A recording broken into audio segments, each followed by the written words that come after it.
hoping we get so far as to plant some peas and potatoes into the ground. We'll see how far we get. But first off, the rhubarb currently is in our raised garden beds. We have two of them squished together in there, and there's not enough room. Okay, so here, this is actually two rhubarb plants. There's one here and then one here. And they're just squished in this bed. There's not enough room. They don't really need to be in here because they do really well out in the landscape. So I think we're going to move them out, clear up some room in the raised garden beds for some other plants that need a little bit more care. So we're going to go ahead and move them out to the field garden. We already have two rhubarb out there. You can see one popping up there. And then there's one to the left of that one. And then we're going to stick one of these two to the right of that one. Right where Sean's digging a hole for it right now. And then the other one, we're planning to put and actually make it part of this big berm flower bed that's in the backyard. I'm hoping to put it somewhere on this left end, which I'm leaving as kind of a more cottagey, natural look on the left side. And then as I go to the right of this berm, I'm hoping it gets just a hair more formal. But we'll see how that goes. But that's the plan for the rhubarb, so I'll bring you along for that.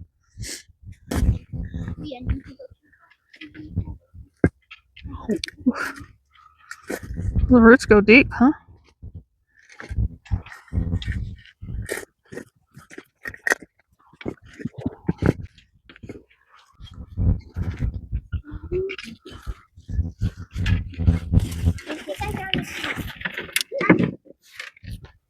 That is a huge rhubarb plant.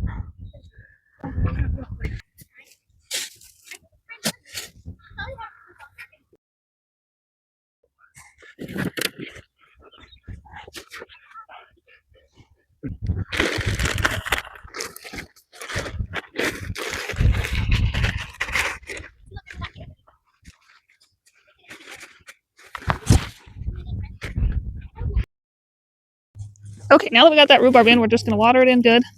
We don't have any water to this section of the field yet because it's early in the season and we're still at risk for frost. So they seem to do okay. Generally, there's two other plants out here that are doing just fine. They usually don't need water until we actually get the rest of the garden water set up. However, because we just transplanted this one, we are going to water it in good. And it should thrive there. We'll go work on our other one. Red hole. Oh my.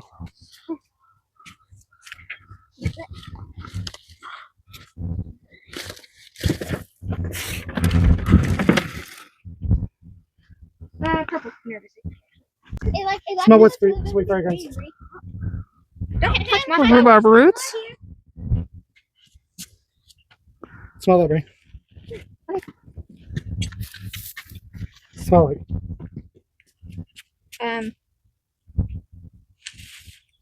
I don't know. Black licorice. That's a good way to describe it. That's the rhubarb roots. Can you eat them?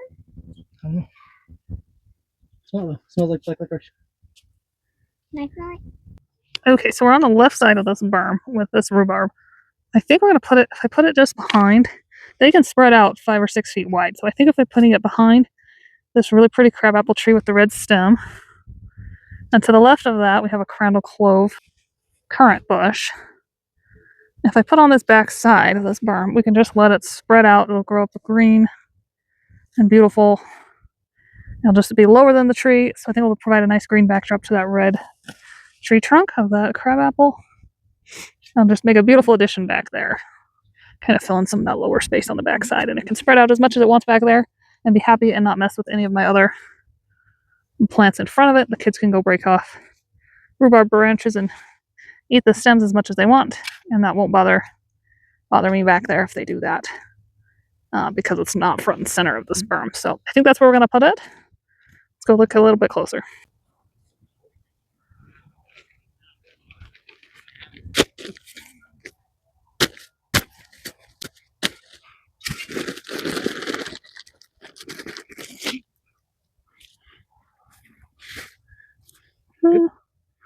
Yeah. I mean, it's on a hill, so it almost like it needs to go higher on this right side just a hair, but then the left side's fine. Okay, so we just got that rhubarb planted. We watered it in, and I'm going to go ahead, even though our drip system is not on, I'm going to go ahead and get it a drip line ran to it so that when we turn it on, it'll be ready to go. Otherwise, I tend to forget, and then I wonder why my plants are dying. So I'm going to walk you through that. So I've got with me a 1 gallon per hour emitter. And I'm going to go ahead and stick that on one end of my 1/4-inch hose. And so the way these work, usually the pointy end goes into your main line, and then the more flat end is going to go into your smaller hose. So I'm going to go ahead and stick the flat end into my smaller hose first. And it's hard to do sometimes, but you just push that on. Then I'm going to make a hole using my tool. This piece right here is what punches the hole into the line. So I usually try and go kind of straight out from my plant, so it's easier to tell what line goes to what plant when the antelope come along and mess up the lines. And you just snap that together, punches a hole in. Then I'm going to take that emitter that's hooked onto my hose and punch that into the main line. And then I'm going to measure out how much line I need. I like to go about halfway to the plant, just so it gives us a little bit extra. And we'll cut it there. And then I'm out of landscape staples. Usually I will stick a landscape staple up under there to hold it in place. But I'm out today, so I'm just going to tuck it up underneath that rhubarb as best as I can. Sometimes I'll put a rock on it or some larger wood chip pieces. Kind of help hold it down in place a little bit.